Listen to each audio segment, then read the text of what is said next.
네, 여러분 안녕하세요. 박성호 전사입니다. 네, 오늘은 책갈피 영상입니다. 많은 분들이 아시는 책이라 생각하는데요. 김영복 목사님이 쓰신 이 사귐의 기도라는 책이고요. 못 들어보셨다고요? 실망인데요. 이 영상은 안 보시더라도 이 책은 보시기를 추천합니다. 제가 대학교 때 알라딘 서점에서 우연히 보게 된 책인데 기도라는 주제로는 가장 좋은 책입니다. 깊은 생각에 명료함이 더해진 책이라고 볼 수 있고요. 저는 선물로도 정말 많이 했습니다. 거짓말이 아니라 100권은 넘게 산 것 같아요. 네, 오늘 읽어드릴 부분은 117페이지 이후에 있는 이 청원기도에 대한 내용인데요. 청원기도라고 하면 하나님께 뭔가를 간구하는, 구하는 기도, 그런 내용입니다. 사실 우리가 하나님을 진짜 살아계신 존재로 믿고 그 하나님을 아버지로 여긴다면 무언가를 달라고 요청하는 것이 자연스러운 모습이잖아요. 그럼에도 청원기도에 있어서 주의해야 할 부분을 김영복 목사님이 잘 정리해 주셨습니다.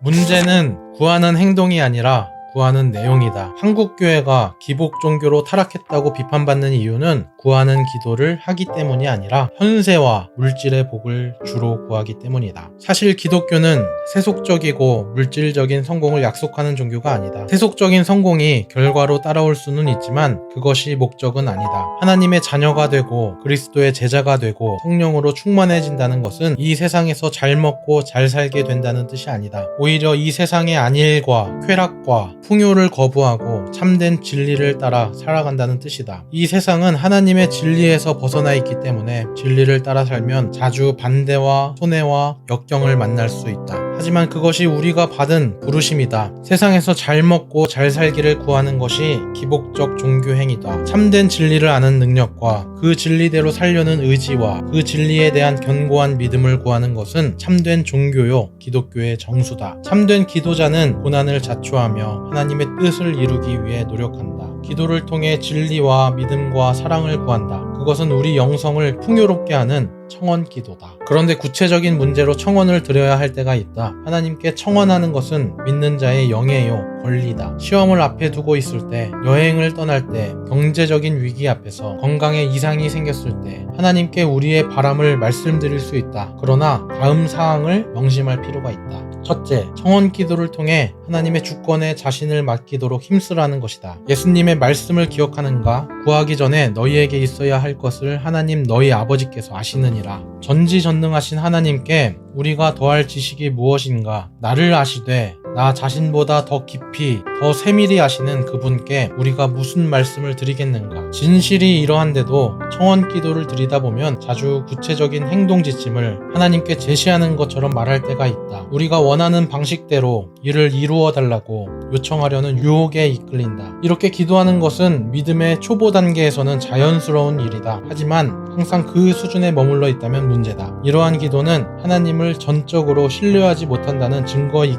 때문이다. 기도가 깊어갈수록 하나님께 대한 믿음은 깊어지고 믿음이 깊어갈수록 기도의 내용과 태도가 변해야 한다. 그러므로 우리의 청원 기도에는 언제나 하나님의 주권에 맡기는 여백이 있어야 한다. 나는 이것만을 원해요. 나는 어떤 것도 안 돼요. 라는 식의 기도는 하나님을 불신하고 그분의 주권을 침해하는 일이다. 기도를 통해 하나님께 자신의 바람을 있는 그대로 솔직하게 말씀드리는 것은 탓할 일이 아니다. 아니, 그래야 한다. 하지만 원하는 바를 말씀드린 다음에는 그분께서 달리 응답하실 여지를 인정하고 그분의 주권에 맡겨야 한다. 그렇게 기도해 가는 중에 기도자의 마음은 정리되고 욕망은 정화된다. 둘째, 하나님의 일회적인 구출을 기도하기보다는 하나님의 영에 의해 변화되기를 구하라. 어떤 문제로 인해 위기에 봉착했다면 우선 당장의 위기에서 눈을 돌려야 한다. 그리고 나를 그러한 위기로 몰아넣은 삶의 방식에 주목해야 한다. 위기 앞에서 아버지 한 번만 살려주십시오 라고 기도하는 것은 바람직하지 않다. 잘못은 자신이 해놓고 하나님께 해결을 요청하는 것은 얼마나 무책임한가. 오히려 아버지,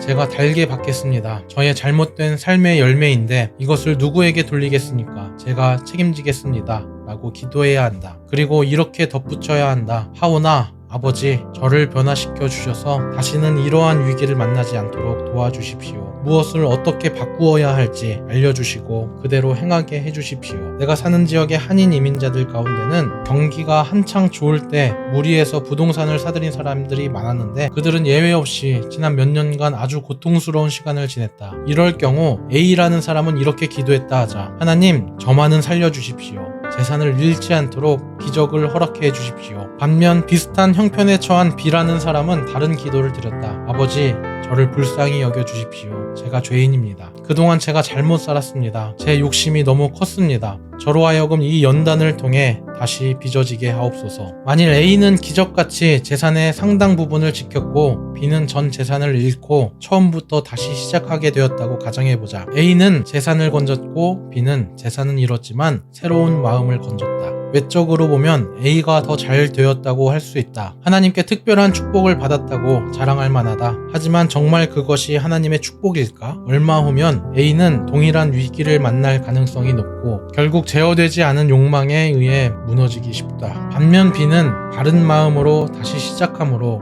견고한 탑을 쌓아갈 수 있을 것이다. 삶의 위기를 만나 일회적인 구출이 아니라 새로 지어짐을 위해 기도하라는 말은 이런 뜻이다. 셋째, 모든 청원 기도의 중심에는 하나님의 나라와 의가 있어야 한다. 하나님의 나라는 하나님의 다스림을 가리킨다. 내가 하나님의 다스림에 온전히 들어가는 것, 그리고 이 세상이 하나님의 다스림을 인정하고 그 다스림 아래에 들어가는 것이 청원 기도의 중심이어야 한다. 하나님의 의는 하나님이 바라시는 온전한 상태를 말한다. 결국 하나님의 나라와 의는 같은 뜻을 다른 말로 반복한 것이다. 기도자는 자신에게 그리고 이 세상에 하나님의 다스림이 이루어져 그분이 바라시는 온전한 상태에 이르기를 구해야 한다. 예수님은 그러므로 염려하여 이르기를 무엇을 먹을까, 무엇을 마실까, 무엇을 입을까 하지 말라. 이는 다 이방인들이 구하는 것이라. 너희 하늘 아버지께서 이 모든 것이 너희에게 있어야 할 줄을 아시느니라 라고 말씀하셨다. 이것은 청원 기도를 금지하는 말씀이 아니다. 예수님이 금하시는 것은 염려하여 구하는 것이다. 믿기 때문에 구하는 것이 아니라 믿지 못하기 때문에 구하는 것이 문제다. 우리는 하나님의 주권에 맡기고 의지하기에 구한다. 하나님은 모든 것이 우리에게 필요하다는 것을 아시기 때문이다. 그렇게 일상사에 대한 하나님의 주권을 인정한 후 우리는 그 다음 단계로 나아가야 한다. 하나님이 알아서 해주실 것들에 대해서는 그분의 주권을 인정하는 것으로 충분하다. 하지만 우리가 끊임없이 구해야만 하는 것이 있다. 우리 자신과 이 세상이 하나님의 다스림 안에 들어가는 것이다. 그것은 저절로 되는 일이 아니다. 믿는 사람들이 그 일에 결단하며 자신의 삶을 하나님께 도구로 내어드려야만 되는 일이다. 한번 결단하는 것으로 되지 않는다. 매일 결단하고 매일 헌신을 재다짐해야 한다. 네, 너무 좋지 않나요? 우리의 기도는 하나님께 구할 수도 있지만 구하는 것이 전부가 아닙니다. 우리의 기도는 하나님의 액션을 요구하기도 하지만 기도가 우리 신앙의 성장으로 또 이어지기도 합니다. 사실 이렇게 좋은 책을 읽고 제 사견을 더한다는 건 책의 내용을 좀 훼손하는 것 같은 느낌이 드네요. 여러분 꼭 사서 보시길 바랍니다. 네, 여러분 최근에 서울의 봄 영상으로 구독자 유입이 많아졌습니다. 부족한 채널 구독 눌러주셔서 큰 감사드리고요. 당연하게 생각하지 않고 감사한 마음으로 더 정성껏 준비하겠습니다. 여러분 감기 조심하시고요. 다음 영상에서 또 좋은 내용으로 인사드리겠습니다. 안녕.